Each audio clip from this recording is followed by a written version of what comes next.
Estamos ao vivo. Bom dia, boa tarde, boa noite, boa madrugada, boa qualquer hora, se bem que aqui tem boa tarde, boa noite. Boa tarde para mim que estou aqui, boa tarde para você que está aí. Boa noite para o Hélio Calazans, que está do outro lado, lá em cima, lá no Ocidente do Norte. Mas ele é um dos nossos infiltrados. Não espalhe, não espalhe. Então é o seguinte, inaugurando esse horário novo aqui, talvez sábado a gente comece a usar mais esse horário, fica mais tranquilo. E hoje nós vamos falar de temas latentes, como diz o título. A ordem aqui é que não tem ordem. A ordem é a ordem do dia. Nós estamos aqui para falar de atualidade. Mas, para atualidade, nós temos que conhecer a história. E a gente sempre recorre a essa muleta maravilhosa que é a história.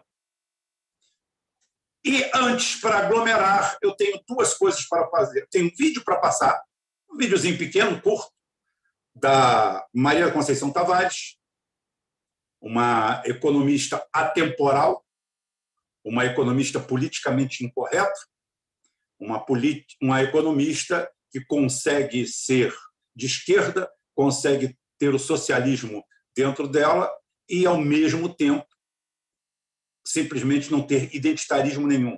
Vocês vão descobrir que o identitarismo é uma doença, é algo que foi inoculado na esquerda. E só para vocês verem, sem entrar no mérito da história, se está certo ou se está errado. A história da esquerda é feita de sangue, não de menstruação. A história da esquerda, ela nasce no meio da batalha do clamor do povo, da insuportabilidade do sistema, da sociedade com o sistema criado. E, com o tempo, eu acho que nós fomos melhorando. Agora, nós melhoramos ao ponto que a esquerda abriu o espaço para os acadêmicos, para os pensadores, que os acadêmicos pensadores sempre existiram na esquerda, mas existiram como um pano de fundo, na retórica. A prática é, como se diz, no primeiro mundo, hands-on, coloque a mão, meta a mão, faça. E é assim que acontece. Todo o processo socialista do mundo, hoje nós temos um fenômeno na Rússia, de cada 3 russos, 2 têm saudades, alguns saudades da época que não viveram do comunismo. Por quê? Porque o comunismo na Rússia sofreu de um mal muito grande, de não mostrar o que era o outro lado.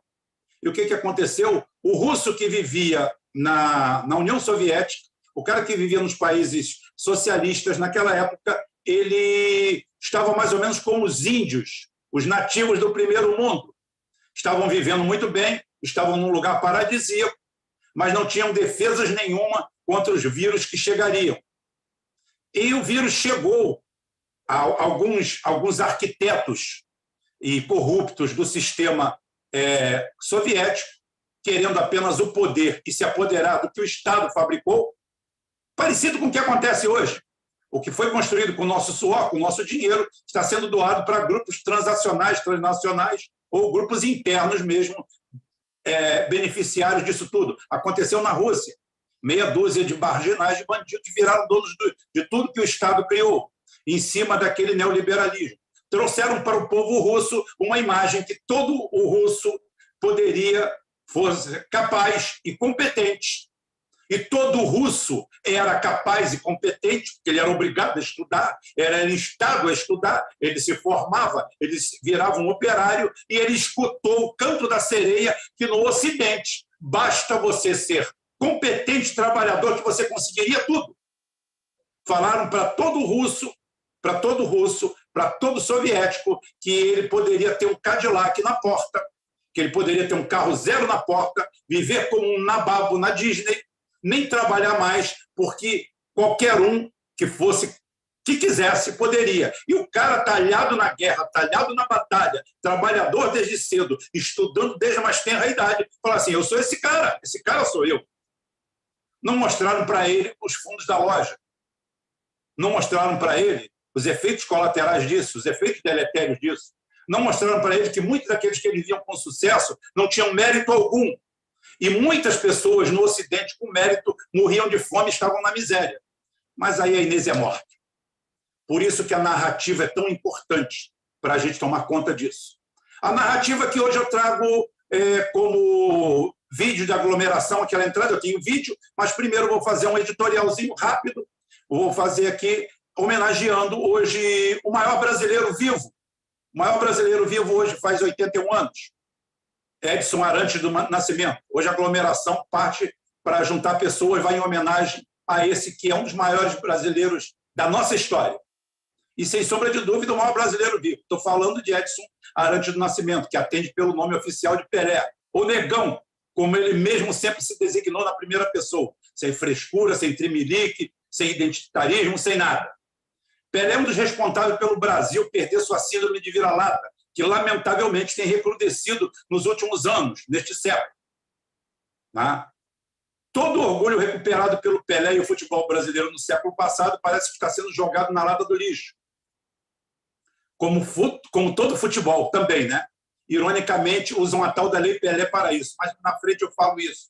Usaram o nome de Pelé para aniquilar o futebol brasileiro e transformá-lo num apêndice de lavagem de dinheiro mundial, do dinheiro sujo do mundo, que campeão no esporte não poderia ser o futebol, o esporte mais popular do mundo, tá? E aí vira um ponto de lavanderia de dinheiro. Mas não é só sobre isso. Eu lembro, me vem à minha mente, duas pessoas do esporte, Pelé e Emerson Fittipaldi, fizeram o Brasil ser respeitado lá fora. São nossos dois maiores embaixadores. Depois houveram Ronaldo, Romário, tá? E outros, Piquets, Senas, mas nada se compara aos bandeirantes. Engraçado, né? Falar de bandeirantes hoje, nessa época tão peculiar, tão dominada por essa narrativa idiota e imbecil que combate os criadores do Brasil como nós conhecemos. Como falei, Portugal veio aqui e criou o Brasil do nada. Portugal não invadiu uma nação chamada Brasil, que tinha um cacique chamado Caxinguelê, que tinha estados, rodovias, infraestrutura, e eles tomaram isso, roubaram o português malvadão. Não, o português malvadão e os bandeirantes criaram isso aqui do nada. Criaram um território, e dentro desse território tinha 5.000 tribos. Para vocês verem como a história do índio. O índio tem que deixar de ser mal representado por índios bandidos. Como nós também, como cidadãos, temos que ser deixados de representar por bandidos. O índio comum é um cidadão de bem. Ele só quer viver, como nós. Agora, o Romero Jucá e a turma dele lá, Renan Calheiros, não me representam. Como esses caciques também não representam o índio. Um índio tem, em média, 26 vezes mais terra do que um brasileiro comum. Então, ele é privilegiado, sim. Agora, se alguém está roubando esse privilégio dele, é outra coisa. Tá? Pelé é o representante máximo do Brasil. Um cidadão de classe média baixa sem ser miserável, sendo apenas pobre e negro, jamais foi mal visto pela nossa... jamais foi bem visto pela nossa bem-nascida e bem-nutrida Academia Brasileira. A turma de Copacabana, Ipanema, Leblon, que dominavam a narrativa cultural brasileira já no século passado, lhe viraram a cara. A desculpa era que Pelé nada fazia pelos negros. Ninguém desses acadêmicos, todos eles apaixonados por atletas desajustados, tipo Almir Pernambuquinho, um dia eu falo quem foi Almir Pernambuquinho, notório desajustado social que morreu a tiros numa galeria de travestis em Copacabana. Esse era o herói, era o anti-herói que eles gostavam. Tá? E sempre tentaram tirar mérito do Pelé. Tá? E o Pelé sempre foi um brasileiro comum, sempre se sentiu do povo. Nunca, em momento algum, usou a sua cor para falar ai, ou sou melhor, ou sou pior. Ah. Pelé foi um cara que foi enganado a vida inteira por empresários inescrupulosos. Por amor e agradecimento ao clube e ao seu país, nunca foi jogar fora do Brasil. Tá? Foi apenas como showman para se recuperar de uma falência promovida por um dos falsos amigos que o rodearam. Para quem não sabe a história de Pelé, Pelé foi falido por um tal de Pepe, seu empresário, que destruiu sua vida. E ele, em 1975, duro com a mão na frente, outra atrás, aceitou o convite de ir para o Cosmos, em Nova York, e deu uma sobrevida ao Brasil lá fora. Mais conhecidos ficamos. Caiu na armadilha de ser ministro da FHC e sua quadrilha, onde usaram seu nome para dar espaço a um projeto de lavanderia de dinheiro muito bem engedrada, e que ele pouco tinha conhecimento. O grande erro de Pelé sempre foi a ingenuidade e a forma como nunca se importou em ser usado por terceiros. É outra verdade. Alavancou e abriu espaço para a menina Xuxa, que vivia atrás de arrumar espaço e enriquecer usando seus atributos físicos. Como sua namorada arrumou esse espaço? Depois de rica e bem-sucedida, Xuxa negou o romance com Pelé E ele, apenas como um grande cavalheiro, respondeu: se ela falou que ela nunca foi minha namorada, então ela não foi minha namorada. Isso é a essência máxima de um gentleman, de um ser superior. Poderia cair na briga, na disputa, nada. Mas o Pelé, como sempre, passou pela vida. É isso aí? Então tá bom. Ótimo. As gerações mais novas, anabolizadas, não raro pela maconha orgânica, pela ergofobia crônica, o medo ao trabalho e pela capacidade de querer ser respeitado sem nunca ter pregado um prego numa barra de sabão, não se dá o trabalho, ao menos, de estudar a história e tentam crucificar o negão, tá? Principalmente usando a verve muito mal contada de sua afinada filha. Uma pessoa que não sabia ser sua filha, que, quando foi procurada por ela, pediu segredo até que fosse tudo resolvido. E no primeiro dia útil após esse encontro, a filha, com a mente lavada pela Igreja Universal do Reino de Deus, e seu marido pastor foram à mídia e espalharam por todos os cantos. Nesse dia em diante, Pelé se fechou e teve a reação mais normal de qualquer ser humano. Você pode provar que é minha filha biológica, a justiça pode obrigar isso, tá? A decisão da justiça pode ser essa, mas ninguém vai me obrigar a tê-la como filha, porque na sua primeira missão como filha você falhou. Essa é a verdadeira história. Eu nunca contei, estou contando aqui de uma pessoa que teve como interlocutor o próprio Pelé. Não declino o nome aqui, porque não tem essa autorização. Pelé não negou a paternidade a Sandra, pediu apenas que tudo fosse feito em segredo, pois ele era uma pessoa pública e vivia disso. Não foi atendido, foi usado e simplesmente se comportou da forma que se comportou. Ninguém pode julgá-lo por isso. Mas do que julga, muitos do que julga têm uma história muito mais podre do que a dele. A morte da menina, posso chamá-la de menina, apesar dela ser talvez até mais velha do que eu, a morte da menina já foi, entre outras, uma escolha dela, porque, diagnosticada com câncer, preferiu as orações da Igreja Universal do Reino de Deus a um tratamento que, àquela altura do campeonato, tem condições de sobra de arcar os recursos que não lhe faltava, recursos vindo desse mesmo Pelé. O resto é desdobramento e tentar transformar uma tragédia pessoal, um problema íntimo, em algo para ser resolvido no picadeiro da vida. Parabéns, Rei Pelé. Você realmente é o único rei que nós temos atualmente. O pouco que ainda resta do nosso orgulho e do nosso respeito nasceram dos seus pés. Muito obrigado, Pelé. E agora, Christian, coloca esse vídeo aí da nossa Maria, a mais brasileira das portuguesas, a mais portuguesa das brasileiras. Coloca ela aí para a gente depois dar início ao trato à bola. Era assim que chamava no tempo do Adam Smith, do Ricardo, etc. Então tem que voltar a essa ideia. Tem que aprender história. Se não aprender história, não é capaz de juntar estatística, etc. Agora, realmente, modelo matemático pode esquecer que não serve para nada. E isto, tanto eu quanto o Mário Henrique Simas, sou matemática de origem, e o Mário Henrique Simas era engenheiro matemático, a gente sempre achou que um modelo matemático é uma piada. O próprio Fed, o vice-presidente, me disse uma vez que eles têm 400 modelos matemáticos. Nunca acertam nada. Acerta aquele que tem talento para fazer política humanitária, que os modelos não resolvem. E a gente também viu a quebra do fundo daqueles dois matemáticos que achavam que acertavam, e o fundo deles foi o primeiro a falir no começo deste século. Então, isso é a primeira coisa. Segunda coisa é que não é apenas economia política. Não vale a pena ser economista se você não achar que tem que dar alguma contribuição da tua profissão, com a tua dignidade, com o teu esforço, com o teu talento, para o desenvolvimento desse país. E se você não se preocupar com o povo brasileiro, realmente, meu bem, melhor então se quiser. Vai ser engenheiro de obra. Não aborrece, tá claro? Vai ser engenheiro. Porque para que vai ser economista? Se economista trata de problemas sociais e políticos. A economia é um instrumento para melhorar socialmente e politicamente uma nação, para integrá-la, para torná-la finalmente o sonho do Furtado, que graças a Deus agora está avançando. Então vocês têm que ter claro que o nosso sonho é, evidentemente, ser um país mais homogêneo, mais justo, mais igualitário. Se o sonho de vocês não é esse, então, meu filho, eu acho que deve mudar de profissão. Porque até para mercado de capitais não vale a pena ser economista. Pode ser qualquer coisa. Talvez matemático sirva, estatístico, engenheiro, qualquer coisa. Até médico pode especular. Mercado de capitais é uma coisa que não tem nada a ver com a ciência econômica.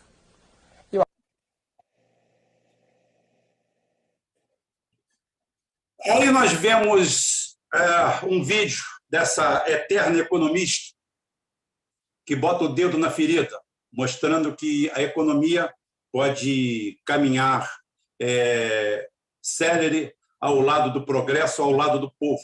Inclusive, ela foi criada exatamente para isso, não para as benesses de meia dúzia de pessoas no mundo. Mas, sem mais delongas, vou trazer o Wellington Calazans para o centro do picadeiro. A palavra picadeiro nunca caiu tão bem no Brasil.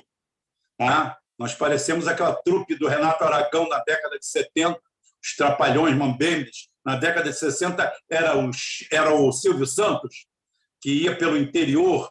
A cultura no Brasil chegava no interior na forma de circo. O circo parava na cidade e logo depois aparecia uma trupe de atores que, para ganhar dinheiro, era difícil. Não era como hoje. Hoje tem o direito de imagem etéreo, que ninguém sabe de onde vem, e as pessoas ganham rios de dinheiro mostrando sua cara. Naquela época tinha que suar. E o Silvio Santos criou essa trupe. Inclusive, o apelido do Silvio Santos, para quem não sabe, era o peru que fala. Mas não tem nada a ver com peru, pênis, órgão, não. É porque ele ficava vermelho demais quando ficava em público, por timidez, e ele ficava. Aí o pessoal falava que era o peru que fala. E ele tinha aquela trupe, era assim. Inclusive, tem uma cena antológica, talvez a cena mais antológica do cinema nacional que eu já vi até hoje, não sei se o Ed vai lembrar, aquele cínico, aquele olhar cínico, aquela cara cínica do José Wilker, no filme Bye Bye Brasil, de Cacá Diegues, quando ele chega quando ele chega no alto de uma cidade onde ele chega com a sua caravana Holiday, aí ele olha, coça o saco, coça a cabeça e olha e fala assim: espinha de peixe, fudeu. Espinha de peixe, para quem não sabe, eram as antenas de televisão. Ou seja, aonde chegava a televisão, fudeu. Não tinha mais espaço para cultura, não tinha espaço para mais nada. A caravana dele entrava e ele sabia que dali de dentro ele saía sem um centavo, porque a hora que ele fazia a apresentação dele, fazia o show de mágica, fazia o show de tudo, simplesmente estava todo mundo dando boa noite para o Cid Moreira ou então assistindo a novela das 8. Essa, para mim, é a cena mais antológica do cinema brasileiro e mais contemporânea. É José Wilker, eu ainda vou cortar aquele pedaço dele falando espinha de peixe. Né? Espinha de peixe é quando ele olhava na cidade, a floresta de antenas, falando assim: aqui acabou. Wellington, diretamente do frio, fala com a gente. Olá, Rubem. Boa noite, boa tarde para você, não é? Boa noite aqui para mim, para você que está acompanhando aqui o GeoForça Brasil. Também aceite os meus cumprimentos, é um prazer estar aqui de volta. Olha, Rubem, você sabe que eu gosto de recomendar filmes para você, né? Já que você falou de um filme brasileiro aí, e você falou que talvez seja o mais contemporâneo, eu estava até pensando hoje à tarde em puxar esse assunto com você, mas O Homem que Virou Suco, que inclusive é um filme que está disponível aí no YouTube, né? Todo o filme está disponível no YouTube, você pode procurar O Homem que Virou Suco. É um filme sensacional que retrata bem a realidade contemporânea brasileira. Então, eu sugiro esse filme aí, já que você gosta das minhas dicas de cinema. Tá? E hoje, quando eu recebi o convite, na verdade, o convite foi feito ontem, para que eu estivesse aqui, nessa live com você, e você, como sempre, falou: Wellington, a gente fala sobre o que quiser lá, pauta livre, porque não quero que ninguém fique preso com um tema. Você vai e fala. E eu vou e falo. Então, desse jeito que eu acho que para um sábado, né, já aí no final de tarde do Brasil, já à noite aqui para mim, eu acredito que fazer um pouco de uma retrospectiva do que vem acontecendo no Brasil possa ser um ponto de largada interessante para que possamos fazer desse encontro um encontro produtivo no que diz respeito à semente que vamos tentar plantar. Né? Então, quando você perguntou o Brasil é de quem, né, como título dessa transmissão, eu comecei a pensar o que é que eu vou falar sobre isso. Então, Rubem, eu pensei o seguinte, olha, estamos diante de uma agressiva invasão estrangeira contra o Brasil. Iraque, Síria e Líbia foram países invadidos através de verdadeiras violências, onde os crimes de guerra ficaram tão escancarados que promoveram desgastes interno e externo, impedindo que as desculpas esfarrapadas de luta contra o terror, guerra contra o terror ou luta pela democracia constituíssem verdades e continuassem sendo usadas pelos piratas de sempre, né, das riquezas alheias. No Brasil, os métodos são múltiplos e os ataques contra as soberanias nacional e popular são realizados em bloco. Hoje, é cada vez mais frequente lermos notícias de ingerência de qualquer ONG de ponta de esquina ou até mesmo uma decisão de qualquer juizeco de primeira instância, brasileiro ou estrangeiro, contra os interesses do nosso país. O Brasil é alvo de uma cobiça enorme. Por quê? Porque possui praticamente todas as riquezas naturais e minerais que fazem a economia do mundo girar. Enquanto países com muito menos privilégio, vamos chamar assim, né, natural e geográfico, como o nosso, né, como o caso do Brasil, consegue reverter em benefício à nação e aos seus respectivos povos tudo o que possuem. Aqui a Suécia e a vizinha aqui, Noruega, são 2 exemplos disso. No Brasil, Rubem, nós temos a completa alienação do povo em relação às próprias possibilidades existentes no país em que vive. Tem brasileiro que não conhece o próprio estado onde vive. Ele acha que conhece o Brasil, mas, na verdade, ele ouve falar do próprio país através de emissoras de televisão que atuam numa linha editorial contra os interesses do próprio povo e do próprio Brasil. Os chamados intelectuais brasileiros lutam por migalhas dessa rapina contra o nosso país e eles fazem isso para que possam ter um ar de superioridade que permita a eles que eles saiam por aí dando carteirada contra as pessoas mais simples, arrotando conceitos e soluções pensadas em academias e gabinetes completamente deslocados da realidade pulsante entre as diversas camadas de pobreza e miséria da sociedade brasileira, Rubem. Sem querer aprofundar aqui essa questão sociológica, eu explico que são realmente diversas camadas de pobreza e de miséria entre os brasileiros. Sabe por quê?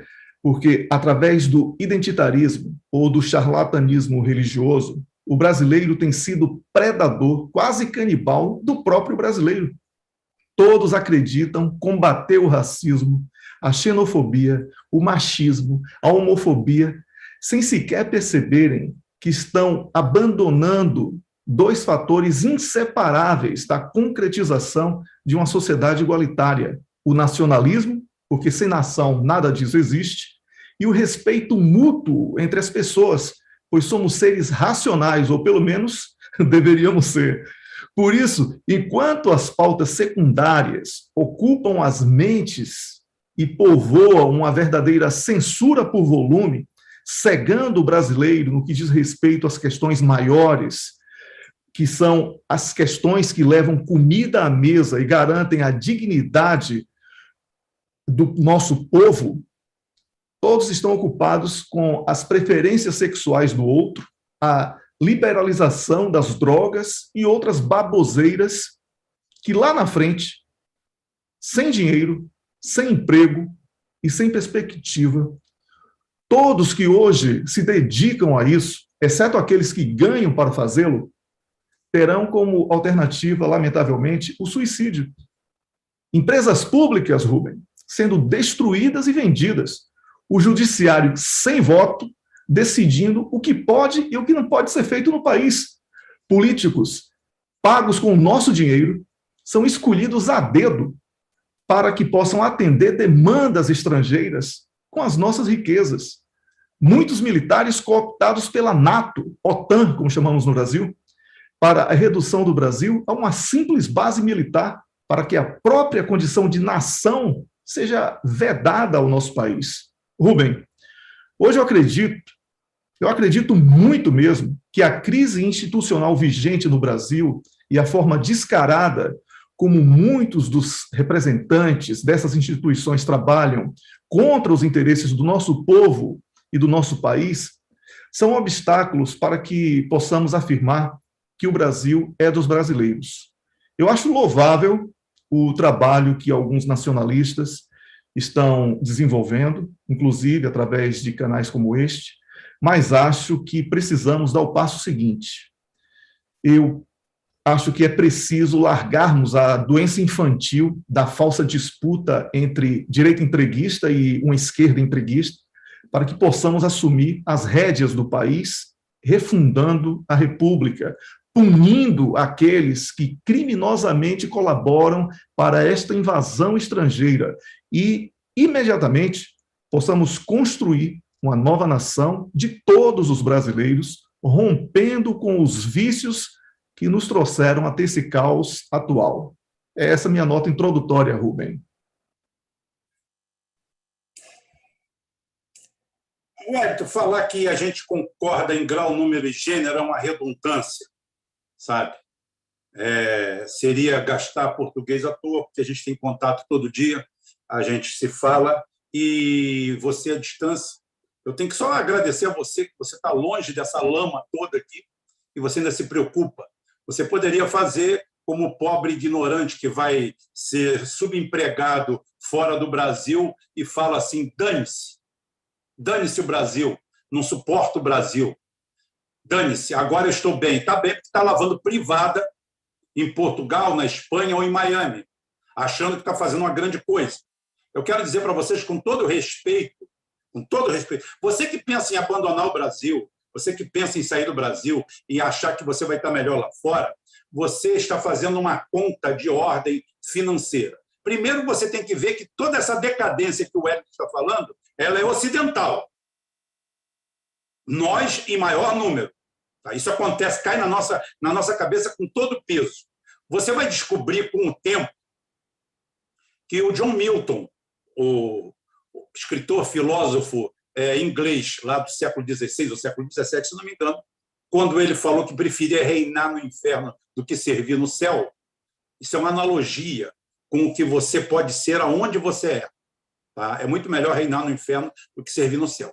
Você vai sair daqui do Brasil, você é um técnico, você é um tecnólogo, você é um profissional, e você acha que você é engenheiro e que você vai lavar o chão do McDonald's e que daqui a pouquinho uma empresa multinacional vai te reconhecer e vai te colocar como CEO dela. Não. Eu quero dizer para você que você vai morrer lavando o chão do McDonald's. Tá? E isso, em curto espaço de tempo, vai te fazer um mal tão grande que no começo tudo são flores. No começo é tudo floreado, é bonito. Sair daquele inferno, sair do Brasil, graças a Deus, agora estou ganhando em dólar, agora estou ganhando em euro. Agora estou tendo acesso aos bens de consumo. Lembra aquele Camaro 98 que, poxa, que eu compro com $500? Você vai descobrir que na sociedade que você está inserido, até uma criança de 8 anos de idade vai olhar e falar assim, coitado, aquele cara andando no Camaro, caindo aos pedaços. O conceito que você tem de riqueza, de fortuna ou de conquista é extremamente regional, tem um valor extremamente regional e parece com o seu. Ou seja, você está oprimido aqui, você vai sair daqui para ser ninguém em algum lugar. Ou você que já não é ninguém aqui, não pense que em algum lugar você vai ser alguém. O melhor lugar, o melhor campo de batalha é esse nosso, onde a gente sabe onde está metendo o pé. Onde você tem para onde correr.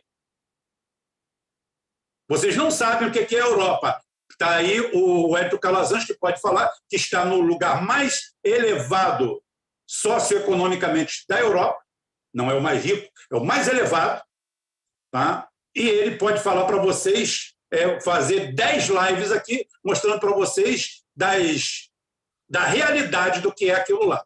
Não é como você acha que vai ser para você. Você simplesmente está fazendo uma analogia comparativa de ponto a ponto. Você está pegando uma folha de papel e fazendo uma comparação. Então, o nosso campo de batalha é esse aqui. Sim, nós estamos sendo fruto de tudo quanto é esse tipo de canalha. Por isso que eu chamo, bato na tecla e falo do século da vergonha, que remonta o Brasil, a China, que começou em 1839. Ah, mas foi em 1839. Esquece. A história é atemporal. A história é atemporal. Não li. Tá? 1839 até 1949. Começou com a primeira guerra do ópio. E o que fizeram as potências ocidentais, lideradas pela Companhia das Índias, pela sionista Companhia das Índias? Né?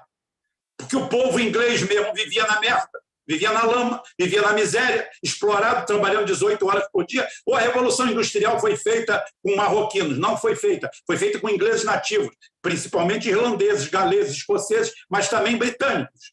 Todos eles ingleses, viveram naquela miséria. Ou seja, o reinado de ouro, do século de ouro da Inglaterra, também foi para poucos. Não foi para todos. O cara ia para as Forças Armadas, para a Royal Navy, porque queria ter uma vida melhor. Senão ele ia morrer numa fábrica onde ele trabalhava 18 horas por dia, se deixasse. Então é para vocês verem que não existe ninguém bonzinho no planeta. Agora, a nossa situação é mais trágica, porque nós estamos sendo vendidos. O que aconteceu na China? Primeiro, entupiram o povo de droga. As casas de ópio tinham em cada esquina. Você estuda um pouquinho história. Se você não gostar de história, você vê desenho animado. Vai ver o Tintin d'Hergé, que você vai ver as histórias que existem de lá daquela região, do início do século passado. Você vai ver o que era. Primeiro, entupiram, porque um povo drogado, narcotizado, ele não tem bandeira, ele só tem a próxima dose.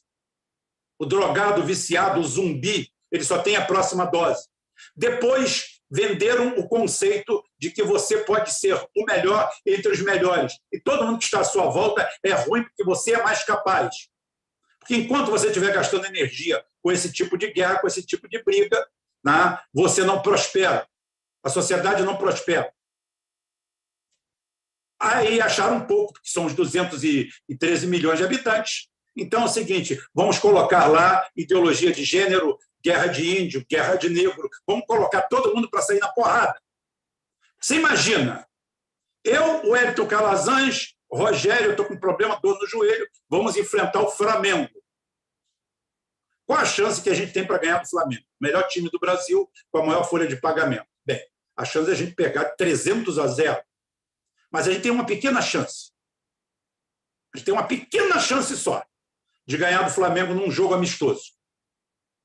Se a gente fizer com que o time do Flamengo saia na porrada entre eles. Deixem de trabalhar como equipe, que o zagueiro saia na porrada com o lateral, que o back central dê um soco na cara do goleiro e que os dois, um seja expulso e o outro vá para uma UTI. E daqui a pouquinho a gente vai descobrir que nós, gordo, velho, barrigudo, com problema de artrite, artrose e bico de papagaio, nós vamos ganhar, ainda vamos ganhar de goleada, que vão sobrar 3 jogadores em campo do Flamengo, e mesmo assim aleijados. Porque é a única chance que nós temos. A única chance é que eles guerreiem entre si. É assim que você faz com um inimigo poderoso. Isso é a arte da guerra. Isso não é guerra híbrida.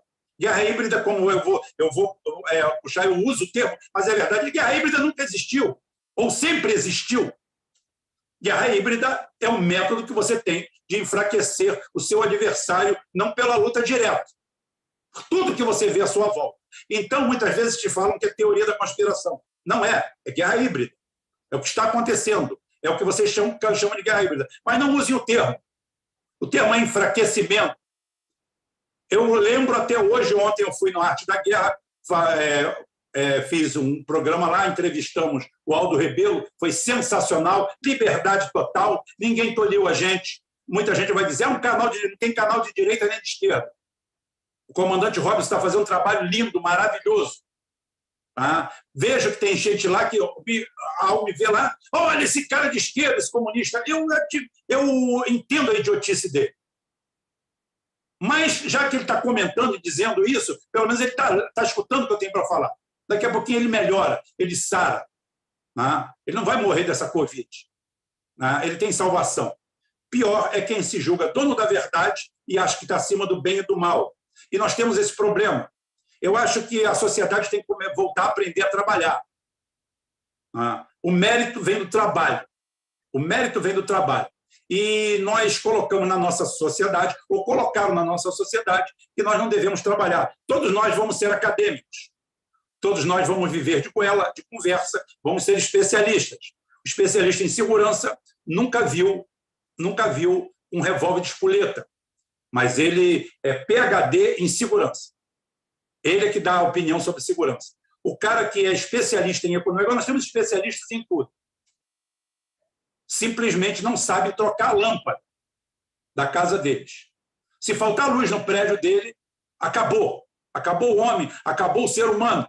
Se tiver um problema no trânsito, ele não sabe. E criamos ainda uma figura, Wellington, eu vou lembrar aqui, que é o seguinte, estavam falando que o novo 007 seria uma mulher negra.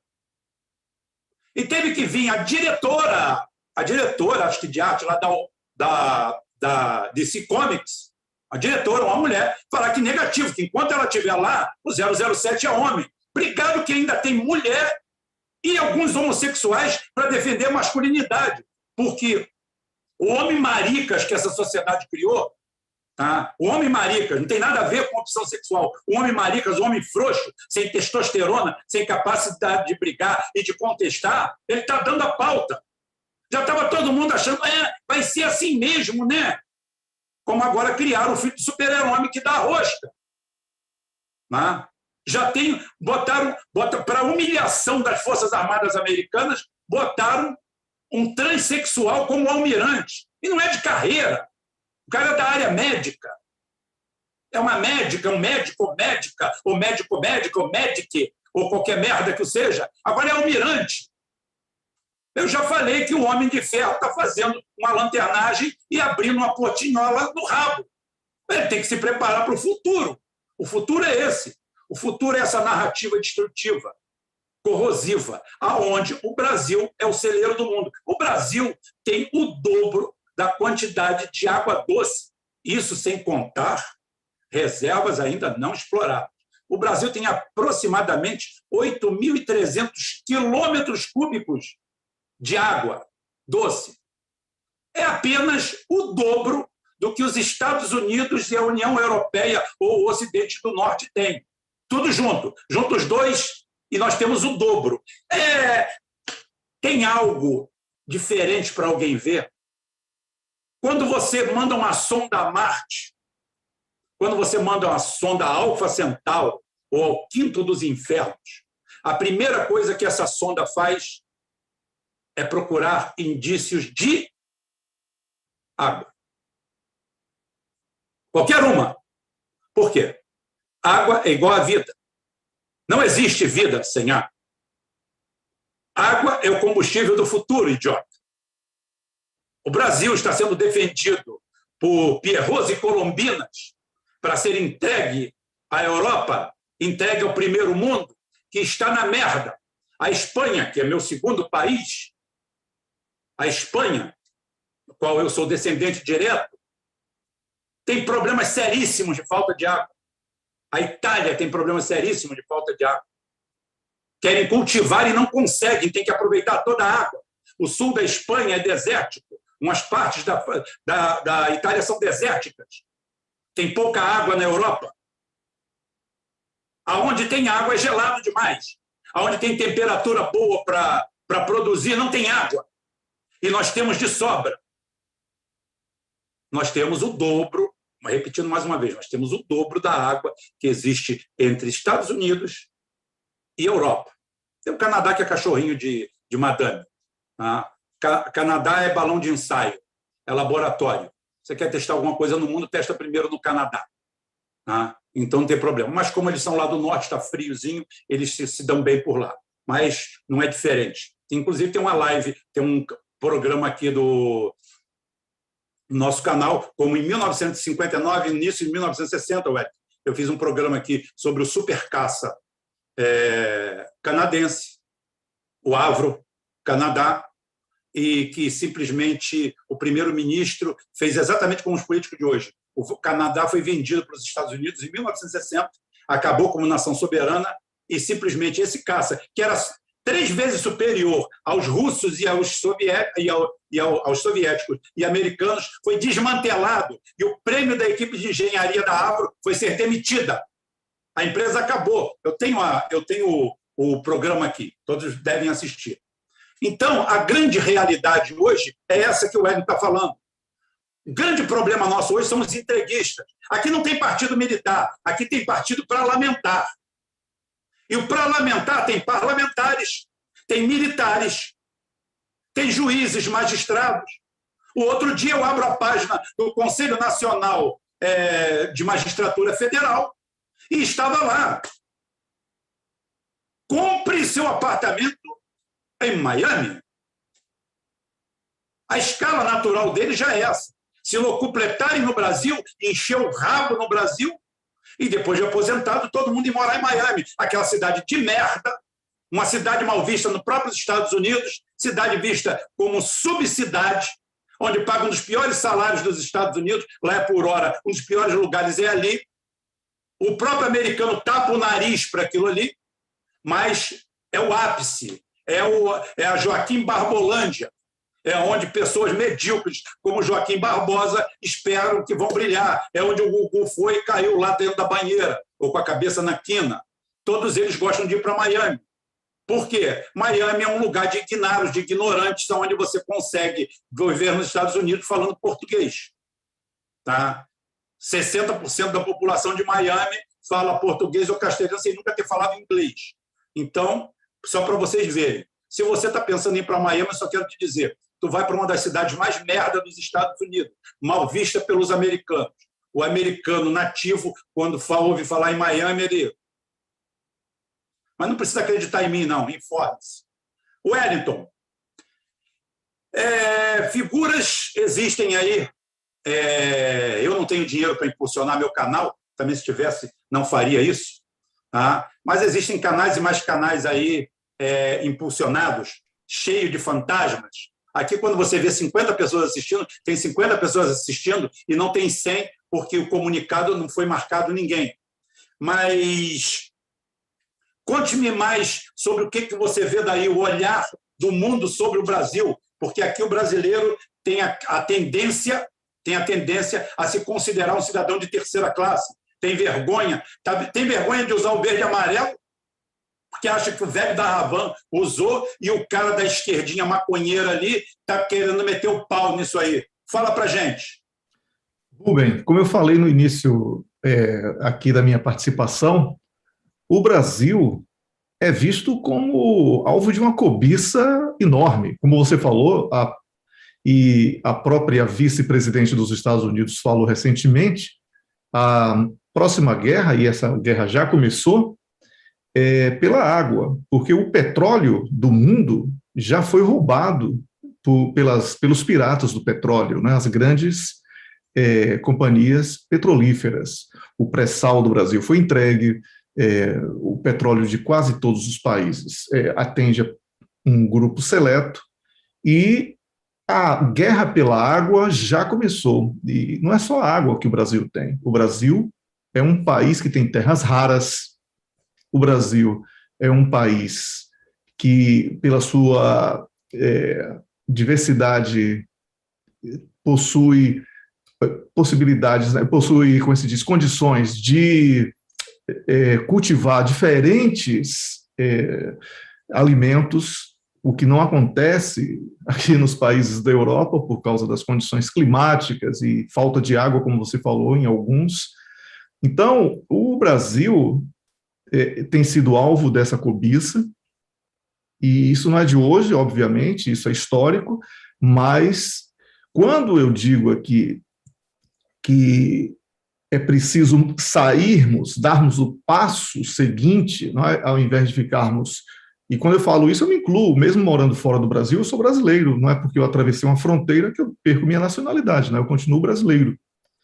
Mas é preciso que pessoas que tenham pensamentos convergentes em relação ao nacionalismo possam se organizar, porque os ladrões estão organizados e eles estão avançando contra você que está me assistindo. Então, não é mais uma questão aqui de achar que vai ter um salvador da pátria que vai mudar tudo. Não, não. Esse salvador da pátria poderá brotar como Getúlio Vargas brotou na Revolução de 30. Era pouco conhecido no Brasil, mas uma conjunção de forças projetou Getúlio Vargas à condição de grande nacionalista que era, a condição de líder nacionalista, impedindo que o Brasil fosse massacrado naquela oportunidade por São Paulo. E fez pouco, deveria ter feito muito mais contra determinados setores ali da elite paulista daquela oportunidade, e talvez até estivéssemos num cenário bem melhor se ele tivesse sido mais duro em relação a isso, assim como o Ernesto Geisel, e o Rubem já falou isso aqui, numa das lives dele, eu concordo plenamente com ele. Se o Ernesto Geisel tivesse sido um pouco mais duro com alguns setores, nós talvez teríamos dado uma guinada que o Brasil poderia dar, impedindo que nós fôssemos tão atacados de uma maneira tão vergonhosa como estamos sendo hoje. Então, o Brasil hoje é visto como um país que é governado por um idiota, com um povo completamente alienado. Eu estou falando da visão que tem aqui fora sobre o Brasil, tá? Não estou dizendo que é a minha visão. E, além disso, é um país que estão achando, todos os outros países estão achando, que tem o direito de ingerência sobre o Brasil para salvar a floresta amazônica. E quem fala isso, principalmente Estados Unidos, que agora assinou até acordo com esse governo frouxo, que nós temos aí agora, para proteger a Amazônia. Estados Unidos proteger a Amazônia significa roubar todo o ouro da Amazônia, todas as riquezas da Amazônia, desmatar tudo, porque Miami, que o Rubem falou, Nova York, Manhattan, eram florestas, e viraram isso aí. Que viraram selvas de pedra. Não é? Tem lá um jardim, numa cidade como Nova York, tem um jardim que foi construído, né, para não ficar vergonhoso demais. São essas pessoas que acham que podem nos ensinar a cuidar da natureza, a cuidar dos nossos recursos. Tem no subsolo da Amazônia petróleo e água doce mais do que tem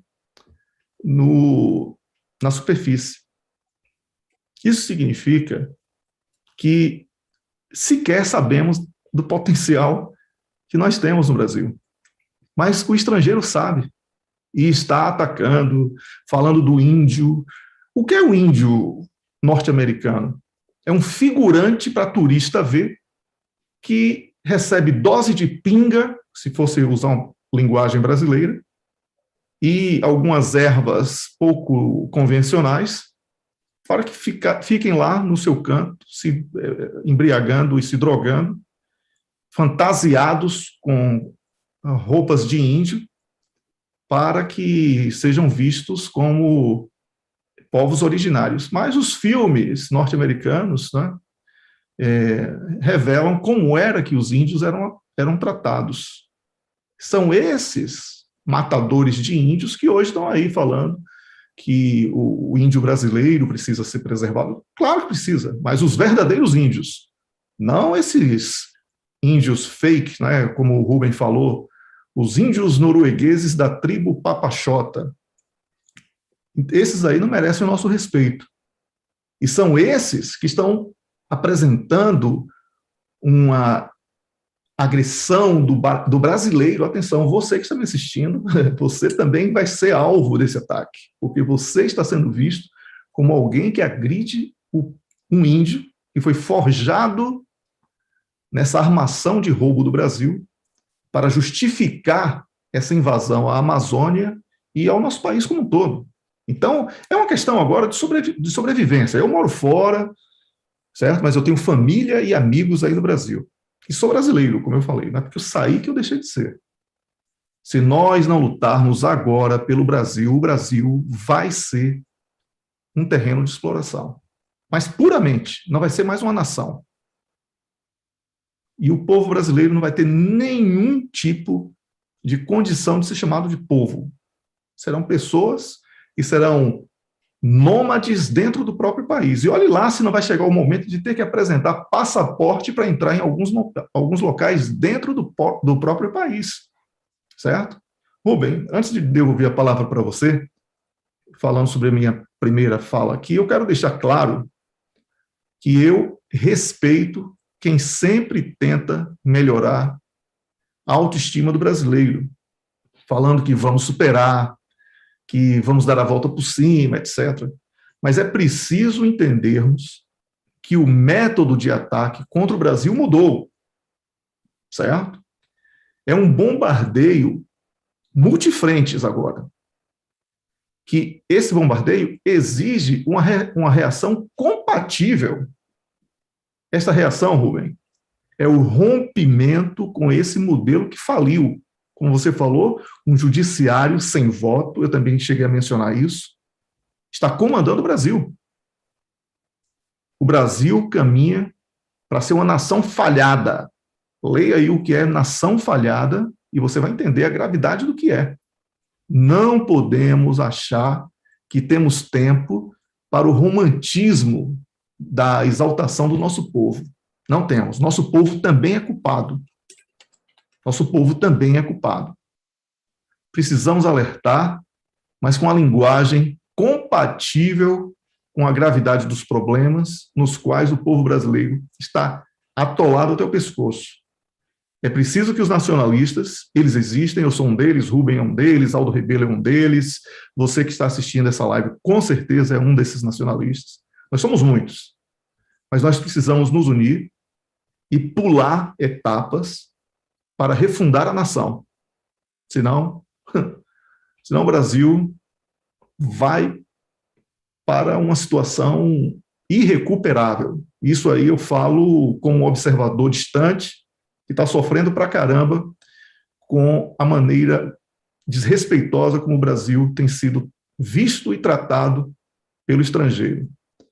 Rubem, é importante dizer também que essa parceria com os Estados Unidos é uma parceria que joga o Brasil na obsolescência, porque na guerra tecnológica, os Estados Unidos sequer dominam a 5G e os chineses, junto com Suécia, Islândia e Coreia do Sul, estão prestes a lançar 6G.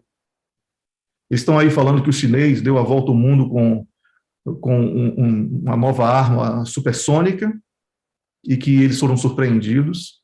Isso reflete a incapacidade até da investigação, da inteligência, identificar movimentos para a produção de armas que podem mudar a geografia. Quando eu falo geografia, eu falo a geografia do poder. Então, o Brasil deveria repensar que tipo de parceiro deve ter e o brasileiro precisa acordar, porque senão vai virar escravo de novo. É isso, Rubem. Eu vou pontuar. Eu não gosto de fulanização, mas a fulanização muitas vezes serve de exemplo. Então, eu vou pontuar alguma coisa aqui para vocês, da boca de um leigo, com a linguagem que vocês podem entender, vocês que me veem todo dia. Eu falei do peru que fala do Silvio Santos, acho muito engraçado, porque ele ficava vermelho. E eu falo para vocês, que eu brinco com as pessoas, falo que eu tenho uma timidez muito grande, e as pessoas não acreditam. Eu relutei muito tempo em fazer live por causa disso, porque eu sou extremamente tímido de me mostrar. Mas a gente vai suplantando isso. Eu quero apontar o seguinte. No dia 10/10 de 2020, para vocês mostrarem como nós estamos, o Alan dos Santos é um blogueiro aí de direita que eu particularmente abomino ele, abomino aquela figura, mas eu não abomino só ele, não. Eu abomino pelo menos uns 50 que tem aí à esquerda e à direita. Tem aquele pilantrinho aí do Plantão Brasil, aquele bosta, que é a mesma coisa do que ele. Se ele não está preso, se não está em cana por fake news, por outras coisas, é a mesma coisa. São vendedores de crack. São o lixo, são a escória. Né? Então, mas esse cara, o Alan dos Santos, está sendo mandado pelo novo Rasputin brasileiro Rasputin sem cabelo, está o Lex Luthor, que é o novo. Eu nunca parabenizei ele pela sorte dele ter ocupado o cargo de um ministro que morreu precocemente num acidente, né? Então, tem que deixar aqui os parabéns para ele. No dia 10/10 do ano passado, ou seja, há mais de um ano, o André de Oliveira Macedo, que era investigado e condenado por ter função de chefia dentro da facção criminosa PCC e por gerenciar o envio de cocaínas para a Europa, de remessas de cocaína para a Europa, conhecido como André do Rap, foi solto. Foi solto por um habeas corpus concedido pelo ministro do Supremo Tribunal Federal, Marco Aurélio de Mello, que imediatamente se aposentou.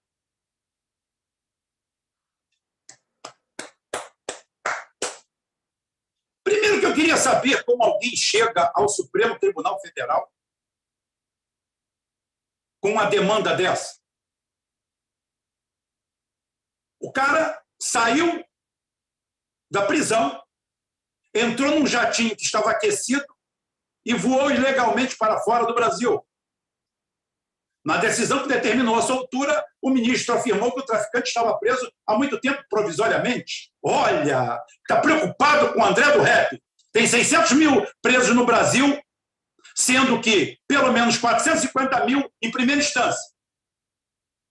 Por que ele não soltou esses 450 mil? E eu respondo por quê?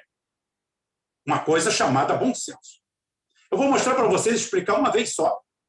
Vou fazer igual tem um professor de uma escola de kamikazes no Japão, lá em Lisboa, no Japão, que ele juntou todos os alunos na beira da pista, se paramentou, e como ele era um professor de kamikaze, ele virou para todos e falou assim: quero que vocês todos prestem bem atenção, que eu só vou fazer isso uma vez. Então, eu vou contar aqui uma vez só. Qual a diferença de árbitro para juiz?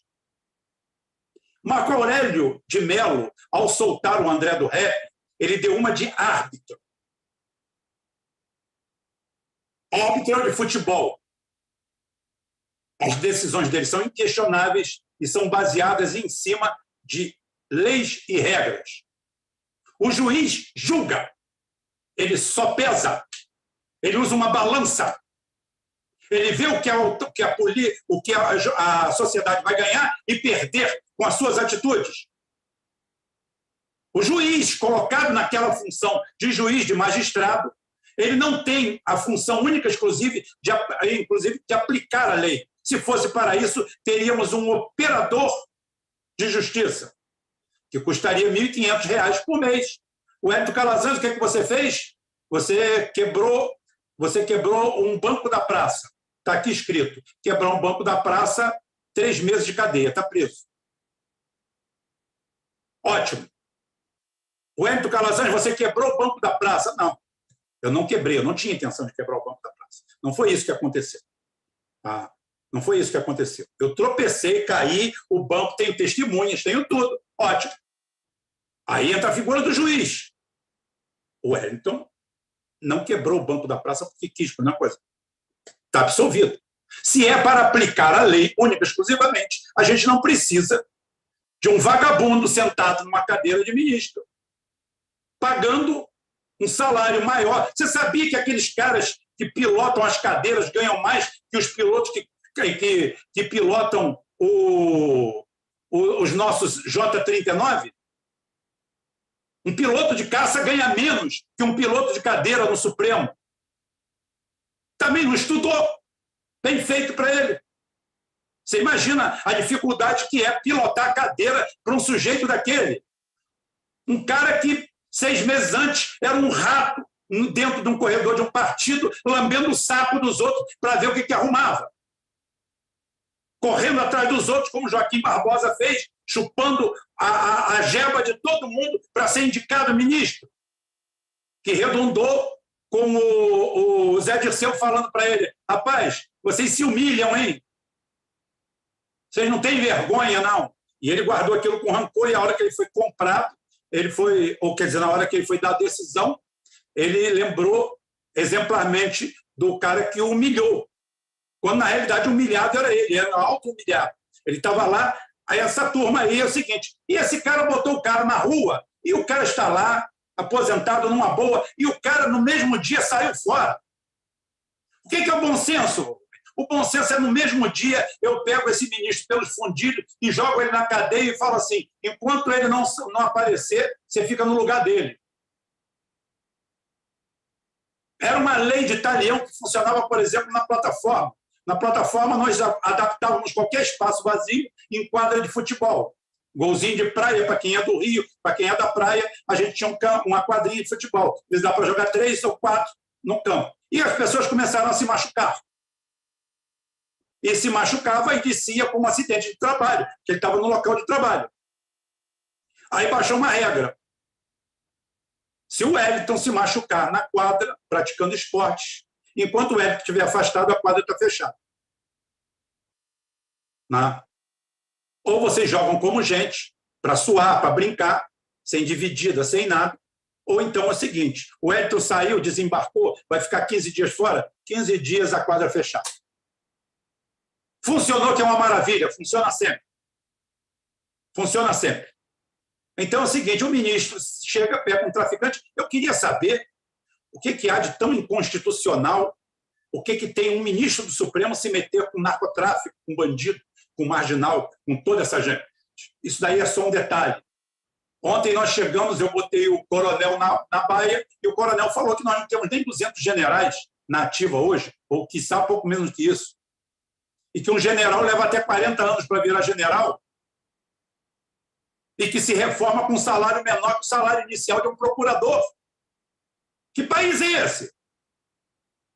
Que país é esse que um piloto de caça que pilota o mais sofisticado jato que nós temos, que custa em torno de mais de 60 milhões de dólares, cada um ganha menos do que um puxa-saco vagabundo que puxa a cadeira para um ministro sentar, um cara que até o outro dia estava comendo lama, lambendo a bunda de caranguejo. Um merda colocado como um deus. Que país é esse? Eu não estou pedindo guerra civil, não estou pedindo nada, eu estou pedindo indignação. Comece a se indignar, não fique amargo, não se transforme num ser amargo, não passe a xingar todo mundo, a ver o Brasil como lixo. O Brasil é lindo, é maravilhoso.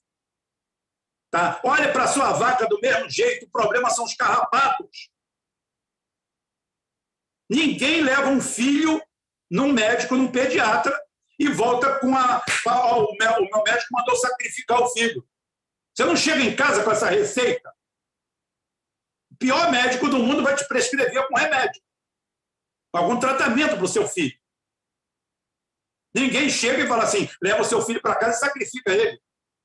É isso que vocês querem fazer com o Brasil. Vocês querem ir no médico e que ele dê uma receita e fala assim, vá para casa e mate o seu país.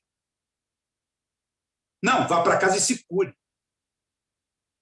Vá para casa e se cure da sua doença. Descubra que não existe partido militar no Brasil.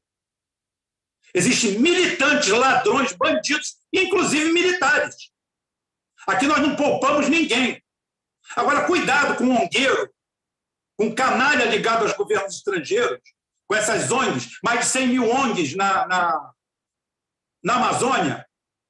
Qual o caminho? Botar todo mundo para fora. ONG só para cuidar de cachorro e de gato. E de morador de rua. Tá? ONG para se meter na estrutura. Que ONG é essa que leva verba de governo? Se a organização é não governamental, como é que vive de verba do governo? Não governo mamando do governo. Que porra é essa? Aí fica nessa história de Bolsonaro genocida. Bolsonaro não é genocida. Bolsonaro não é assassino. Bolsonaro não é inimigo de nada. Bolsonaro não é nada. O grande problema do Bolsonaro é esse. É ele não ser nada. Ele é um político de baixo escalão, colocado num patamar que ele nunca soube que está ali, nunca dirigiu um galinheiro. Tem 3 filhos roedores, pelo menos. Um eu poupo. E poupo logo o Flávio. Por quê? Porque o Flávio é político. Bom ou ruim, a gente está... Para quem atura Renan Calheiros, o Flávio, porra, é no infantil. Todo mundo fala de rachadinha no Rio de Janeiro, tá? E ninguém se pergunta por que o André Siciliano está há 200 anos de frente lá e tem uma denúncia 10 vezes maior do que a do Flávio. 10 vezes só, de desvio. Ou seja, mostrando que desse saco não tem farinha boa. Mas os filhos dele, 3 são assim execráveis. Bolsonaro é fraco. Bolsonaro não sabe o que está fazendo. É um banana. Se fosse alguma coisa, teria feito algo. Ele não sabe, não consegue nem compreender onde ele está. Você quer o impeachment dele? Não. Eu quero o governo dele até o final. Eu quero que fique uma mancha, que o cara da direita, que é de direita, fale, isso aí não representa direita nenhuma. Eu quero que o cara da esquerda olhe e fale assim, isso daí não é direita, não é esquerda, não é nada. Você é um político do baixo clero que, graças ao hiato que foi criado no Brasil foi criado um hiato pela Lava Jato, onde todo mundo foi em cima da retórica e disse que ninguém prestava. E o Bolsonaro foi muito bem vendido. Ele chegou ali, fez a pergunta básica do mercado. Não precisa ser João Santana nem levar 250 mil por mês. A pergunta que qualquer um faz, qualquer estrategista de mercado, é o seguinte: Wellington, o que você quer? O que você quer, Wellington? O Wellington vai falar assim, eu quero um cara que varra com isso aqui. Eu estou de saco cheio. Eu quero um cara que bate, dê um soco em cima da mesa. Eu estou cansado. O cara falou isso. O Wellington, o eleitor do outro lado da mesa, falou isso. Eu vou falar, olha só, eu sou esse cara. Fica tranquilo. É tudo comigo mesmo, pode dançar. Eu bato, eu faço, acontece. Ele não bateu, não fez, não aconteceu, fez nada, é um bosta. Aí, como tem um grupo de descerebrados que vivem atrás dele, que é muito menor percentualmente do que vocês pensam, numericamente eles podem ser grandes. São grandes porque a maioria estão no agronegócio, são idiotas, imbecis, são gente que tem raiva de trabalhador, tem raiva de organização social, tem raiva de uma série de coisas e se escora atrás disso aí, vira bolsonarista e faz aquele núcleo. Eles são muito numericamente, mas estatisticamente são pífios. E começam a fazer aquela barulheira. E as pessoas pensam que é aquilo ali. E a esquerda, que quer tomar o poder de volta para entregar os mesmos, pelo outro lado, aproveita esse pessoal e dá uma amplitude nisso aí tudo. Aí você diz que o Bolsonaro está destruindo a Amazônia, o Bolsonaro está tacando fogo em porra nenhuma. A queimada amazônica sempre existiram. Floresta amazônica não queima. Nem na seca. Não queima. Não existe seca na floresta amazônica que queime porra nenhuma. A única coisa que você queima é a parte que você cortou. Tá? E está dentro do que está previsto para o nosso crescimento. O Brasil ainda é o país que tem o melhor código ambiental, tá? As melhores leis são aqui e as maiores reservas do planeta, perenes, que nunca serão tocadas, são nossas. E não é Bolsonaro que está mexendo nisso. Quem está mexendo nisso daí é o Pierrot, é a Colombina, é a turma toda. São coronéis de merda que estão por aí aparecendo. Se tivesse partido militar, aquele coronel ali já tinha sido chutado há muito tempo. O militar não deixa de ser militar. Militar vai para a reforma, vai para a reserva. Militar continua sendo militar a qualquer dia, a qualquer momento. E ele já teria sido decapitado. Decapitado que eu estou falando, não estou falando decapitado fisicamente. Né? Ele já teria sido eliminado. E está aí. Começou a ficar gargantudo depois que foi para a reserva e perdeu as boquinhas que tinha. Eu publiquei a boquinha aqui. Eu publiquei no meu Twitter. Ele sabe o que ele fez? Fui lá no Twitter dele e publiquei. Olha aqui o que você gosta. Mamata. Ele foi e me bloqueou. Esse tipo de gente, com esse tipo de honestidade que existe. Wellington, para não tomar muito seu tempo, você fica à vontade para a gente fazer esse encerramento aí. Fala o que você quiser e mais 10%. Rubem, eu quero falar aqui na minha despedida, porque durante essa semana eu assisti a uma live sua, claro que não em tempo real, mas posteriormente, né? no dia seguinte, você estava mencionando o Gaddafi, né? Porque até a gente trocou umas ideias ali no WhatsApp sobre isso. E você teve, você não conseguia lembrar da data, também não era tão relevante, mas foi no dia 20 desse mês que cumpriram-se 10 anos do que aconteceu com o Gaddafi lá na Líbia, né? E esse tema, inclusive na televisão pública de Angola, que o programa está sendo transmitido nesse Inclusive, momento. depois você dá aí o roteiro para o pessoal te assistir na televisão pública de Angola. O problema é que o link da televisão, ele como se diz, em tempo real, é streaming, ele não fica depois disponível o programa. Mas eles mandam para mim, eu publico lá no meu canal, não, lá na minha página no YouTube, porque eu só uso como uma espécie de depósito mesmo dos trabalhos para poder, quem quiser, poder assistir depois. Então, normalmente assim, e boto lá no meu Twitter também o link e tal. Mas olha, Rubem, é importante falar sobre a Líbia, porque eu comecei essa nossa conversa hoje falando sobre Iraque, Líbia, né? Você deve recordar, e falei também sobre a Síria, que são países onde assim, o absurdo, o desumano mais assim, impensável foi praticado. E essa semana foi, além desses 10 anos de assassinato contra Gaddafi, né, que foi ele transformou a Líbia assim, num país mais rico do continente africano. Isso não é pouca coisa, minha gente, certo? Aí inventaram que ele matava, estuprava, blá, blá, blá, né? E tinham que implementar a democracia, a civilização ocidental lá na Líbia. Sabe qual é o resultado dessa civilização, dessa democracia lá na Líbia hoje? É tribalismo, terrorismo, volta da escravidão de homens, mulheres e crianças, certo? Além do roubo do petróleo e gás e outras riquezas que depois descobriram, como um pouquinho lá de terras raras, que é importante para fazer tablet, essas coisas, né? Das novas tecnologias. Então, é por isso, Rubem, que eu abomino qualquer tipo de premiação, porque o repórter tal foi premiado porque fez uma reportagem linda sobre a fome. Aquele repórter que está sendo premiado porque fez uma determinada reportagem sobre a fome, a miséria, o sofrimento, o abandono, ele contribuiu para aquele cenário que hoje ele finge estar chocado. Então, hoje muita gente fala porque a Líbia tinha os melhores índices de educação do continente africano e agora virou um terreno de exploração. Eu falo muito da Líbia. Olha, eu morei no continente africano, trabalho há 21 anos com o continente africano, Angola, Guiné-Bissau e outros países, certo?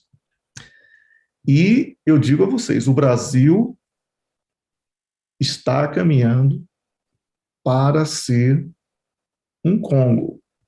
E não pense que vai parar por aí.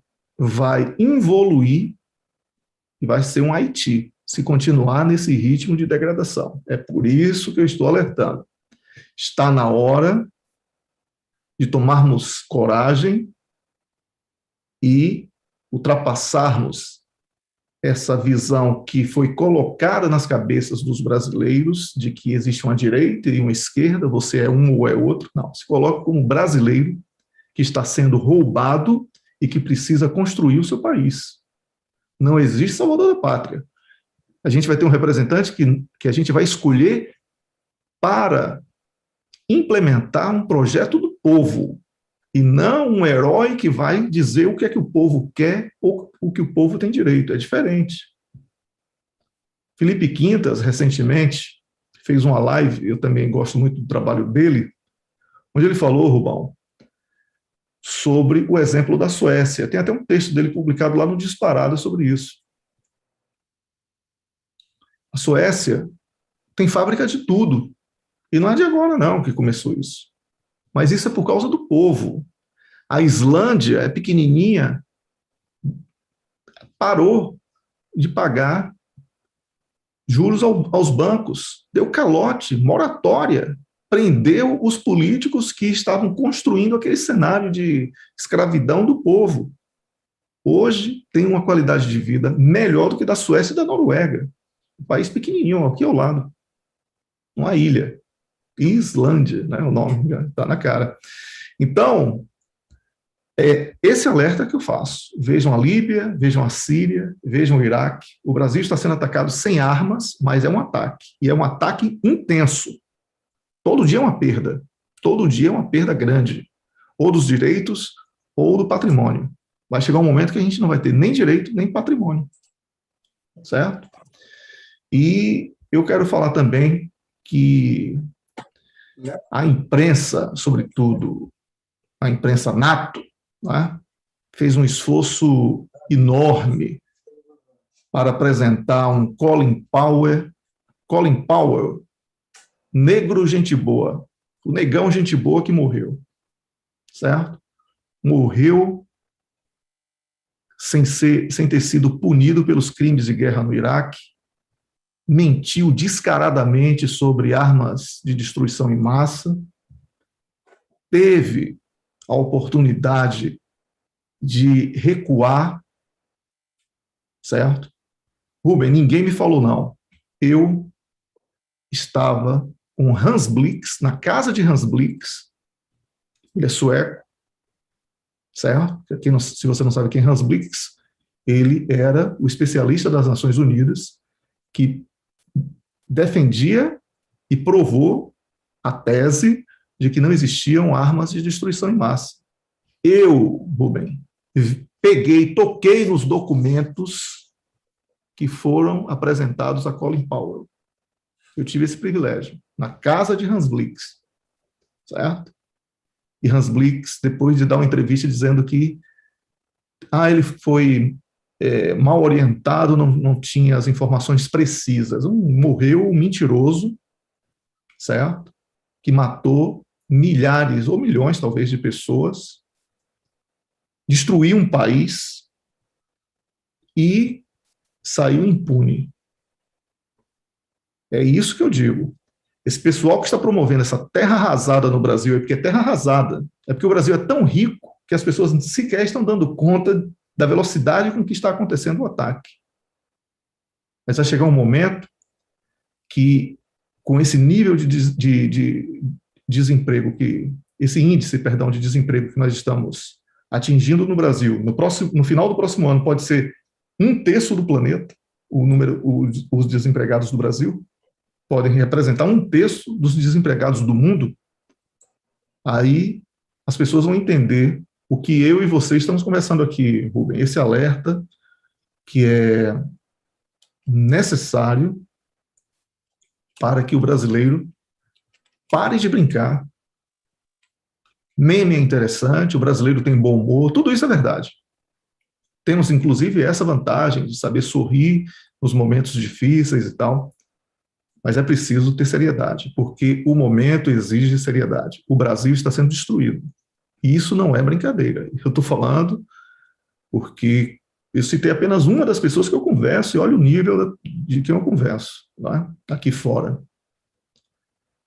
E eu, lamentavelmente, não posso falar tudo que eu sei, assim, mas eu estou fazendo esse alerta porque os sinais são terríveis. Precisamos reagir, precisamos tomar o Brasil de volta. Tem muito lesa-pátria ocupando as instituições. Precisamos de um paredão, precisamos, sim. O Rubão recuou aí e tal, mas eu sou a favor. Tudo bem, talvez eu fale isso porque esteja morando fora, né? Mas precisamos botar muita gente no muro ali para fazer uma homenagem pelos feitos, né? Ou pelos desfeitos. Um país como o Brasil, destruído pela Lava Jato recentemente, ainda aceitar a possibilidade de levantarem o nome de Sérgio Moro como candidato a alguma coisa, é um país sem vergonha. Sérgio Moro deveria tomar uma surra de gato morto, até o gato miar. Era isso que ele merecia. Um canalha lesa-pátria, descarado, vendido, que merecia uma surra de gato morto, para falar numa linguagem bem popular, já que eu sou baiano e não posso perder essa minha veia popular tão peculiar entre os baianos. Rubem, obrigado pelo convite. Espero que eu tenha, de alguma maneira, trazido algumas inquietações, porque aqui nós plantamos sementes, né? Nós não temos armas, infelizmente, e estamos aí nessa luta. Obrigado pelo convite. E a você que está assistindo, obrigado pela paciência. Obrigado, Wellington. Liliana Tosa, eu acho que o Wellington acabou respondendo sua pergunta. E, para quem não sabe, a nossa querida Maria da Conceição Tavares ainda é viva, com 91 anos de idade, provando que o cigarro não arrasa qualquer um, não. Tem uns que são resistentes.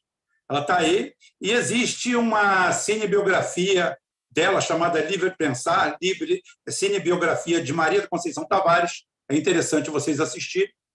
Tá? É o José Mariani que fez essa obra, então dá para vocês verem mais ou menos. Amanhã, eu já vou logo adiantando, amanhã eu vou falar sobre o dia 18 de março de 1839. O que aconteceu no dia 18 de março de 1839? Bem, o imperador da China proibiu a importação de ópio das organizações estrangeiras e anunciou a pena de morte aos infratores.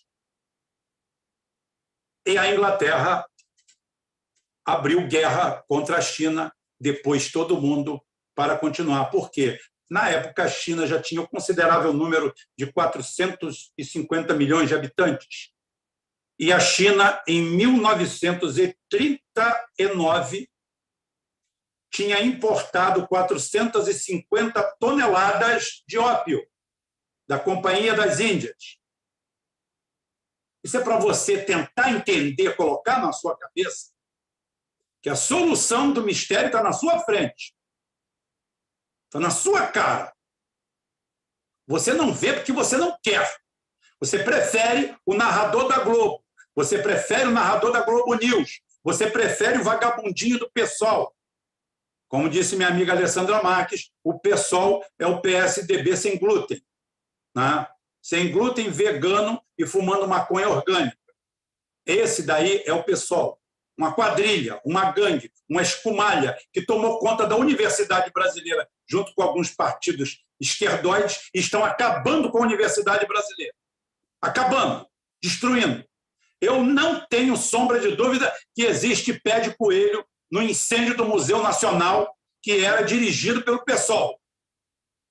Quando você vê o ataque a estátuas, quando você vê um ataque de tudo isso aí, e você vê que numa gestão não foi gasto o mísero valor de R$40 mil de uma faculdade que tem um orçamento de mais de 3 bilhões de reais por ano. 3 bilhões com essa excrescência de reitor e seus apaniguados. Está na hora de acabar com isso? Está na hora de gestão profissional, isso tudo? Gestão profissional. A gestão profissional tem que tomar conta de tudo. Municípios, universidades, acabar com esse esquema medieval. Reitor de cu é os ovos. Reitor de porra nenhuma. Não tem eleição, não. Aquilo pertence à União, pertence ao Estado, pertence a mim.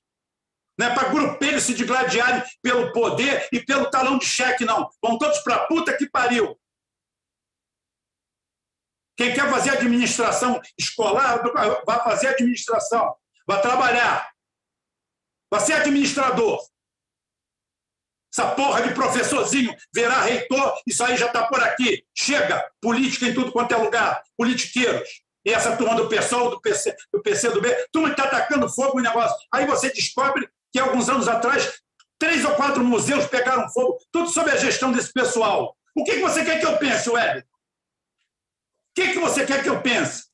Estão trabalhando para apagar a memória do Brasil, porque eles são infiltrados. Eu sempre falei isso, o PSOL é uma ONG que entrou na política. Eu sempre falei isso, nunca tive medo. Nunca, Exatamente.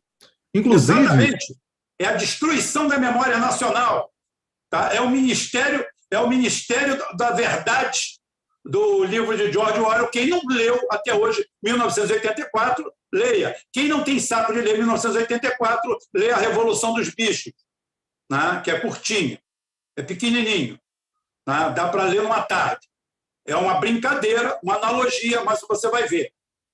Ali você enquadra todo mundo. O companheiro, o compadre, ele fez na época tentando burlar o sistema comunista, mas serve para todos os signatários e donos do poder. Todos são a mesma coisa, funcionam da mesma forma. Tá? Com isso, eu me despeço de vocês. Deixe-me ver, agradecer Marlene, Clécia, todo mundo aqui, meu grupo. Valeu, gente, muito obrigado. A essa altura do campeonato ainda temos 208 pessoas assistindo. Esse é o canal menor, mas está ótimo.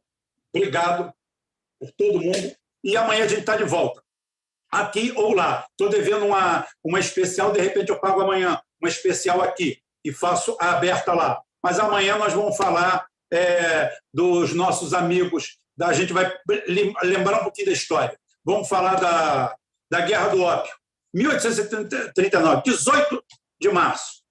O que aconteceu? Wellington, boa noite a todos. Até amanhã, se Deus quiser, ele há de querer.